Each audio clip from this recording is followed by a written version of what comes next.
I think I mentioned I have stage 4 metastatic breast cancer. There's no cure. I get treatment. I take at-home chemo pills. And once a month, I go up to the Moffitt Cancer Center in Tampa, which is one of the top hospitals in the United States. It is a cancer research hospital on the SFU campus. Anyway, the month before, I found out that my cancer had returned stage 4. We have 2 little dogs, and I call them the Littles. One is a miniature wiener dog, and his name's Skeeter. And the other is like a little mixed wiener corgi, and her name's Penny. And they're like about, Penny's 14, she's the oldest, and Skeeter is 4 years younger. So we have the 2 littles, but we decided that we wanted to get a big dog, more for protection and to be with me when my husband isn't home. But we needed a dog that can match our lifestyle, and not very high strung, doesn't have a lot of activity that it needs to do. So we ended up getting a Mastiff. She's a English Presa, which is an English Mastiff crossed with a Presa Canario Mastiff. I named her Sissy, and we got Sissy the month before. And when I found out, I was just teaching Sissy, I was potty training her and, you know, teaching her. She was a puppy. Me and Sissy got very close. Closer than any dog I've ever been to in my life. And I guess the way I can explain that is, even with the littles, when we got them, we were drinkers. And, you know, we, like any other dog I've had in my family or whatever, it was the dog. I didn't really see him much. I don't know. You feed them, you know, when you're in a house and there's a dog, it's kind of everybody's dog. Well, the littles were with us through all of our drinking. So I'm sure they probably have some trauma going on too. Because there were nights that, you know, you get all drunk and then sleep the whole next day. Like, I have guilt now for what I imagine that they were going through while we were partying our heads off. Well, we haven't drank. We quit drinking about 8 years ago. So Sissy is the first dog that I have ever owned in my life. From a baby, she was just old enough to give away, until she'll be 4 this September. And it's the first dog I ever had where I was on no type of medication, not on alcohol, on no type of drugs, and raised her and was with her every second. Like, y'all, I am on disability, so 24/7 I was with her. Like, she never had any accidents in the house, ever, not once, because I was getting up with her every 2 hours, even through the night, cold outside or whatever, and I'd pick her up and take her out. Constant companionship, constantly with her.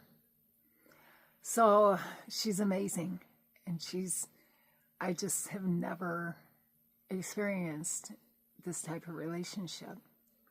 It's like I can tell how she's feeling by looking at her, and I know that she can tell the way I'm feeling.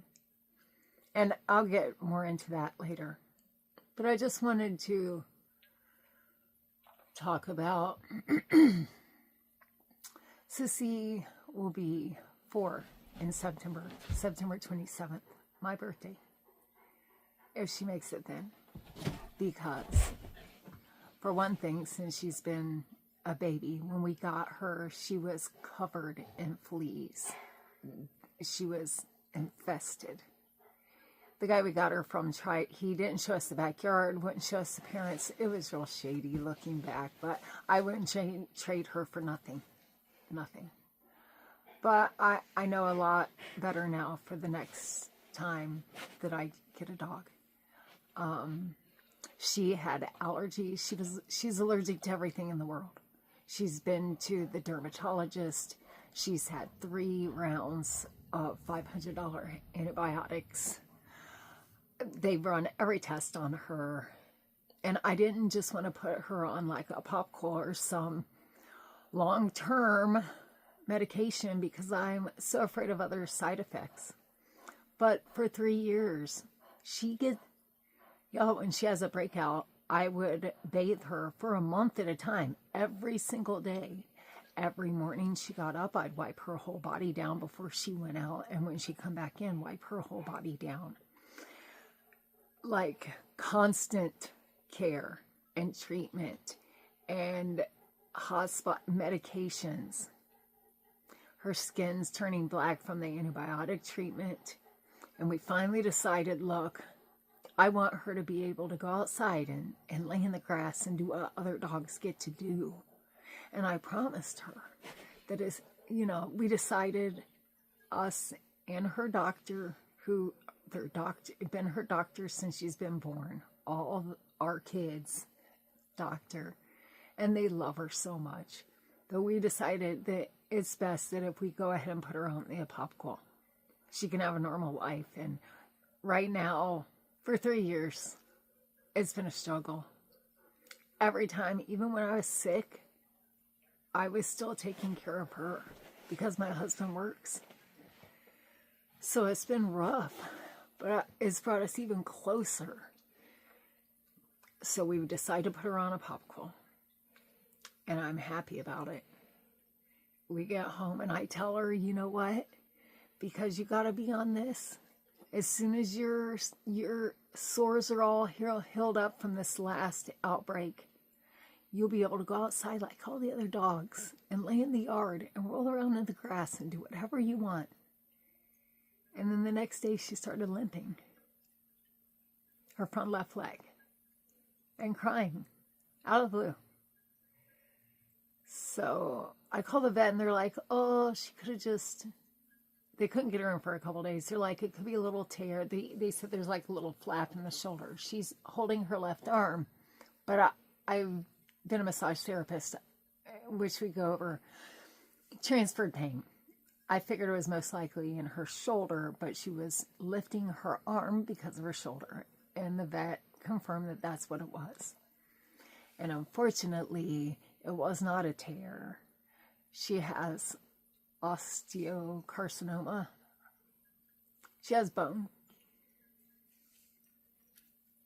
She has bone cancer. Unfortunately, dogs don't show it because they'll hold in everything until it's probably metastasizing or it's too late. And like the next day. And here I was thinking that she was going to be my comfort as she would be here with me and by my bed and comfort me when it was my turn to go. And now every day, I'm watching my baby die. And sometimes I think, man, it would have been so much easier if she just died. But no, it wouldn't have. Because it would have been even more traumatic. Not knowing in her just, like, how do you pick the lesser pain of the two? But now, I don't know. I'm just making her as comfortable as I can and rejoice in her good days. And we'll make her as comfortable as we can until our vet said that we'll know. That she'll let us know.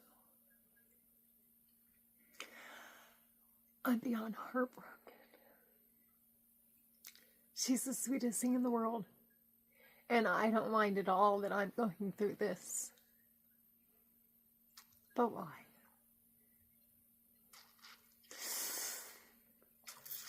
Yeah. So, life's not fair. And, you guys will be hearing about her and how she's doing. Yeah, I know these videos are starting off a little here and there. Just watch them. I am here and there. It's the ADHD. But they'll connect. And as I get better at this, and as people actually start watching my videos, then maybe I'll start thinking about what I'm going to say before I come on here and say it. Right now, I'm just kind of raw dogging it. As my husband would say. Anyway, love them dogs you got in your life. You don't even... It's funny, we don't realize how much they mean to us sometimes until we think they're not going to be here. Like, they'll just sit around all day, just laying there waiting for your attention. Now I feel like she's like, Mom, get off of me. Because I can't stop loving on her. But that's how it goes. Anyway, I hope you're having a beautiful day. Love on your dogs if you got them. And take care of yourselves and each other.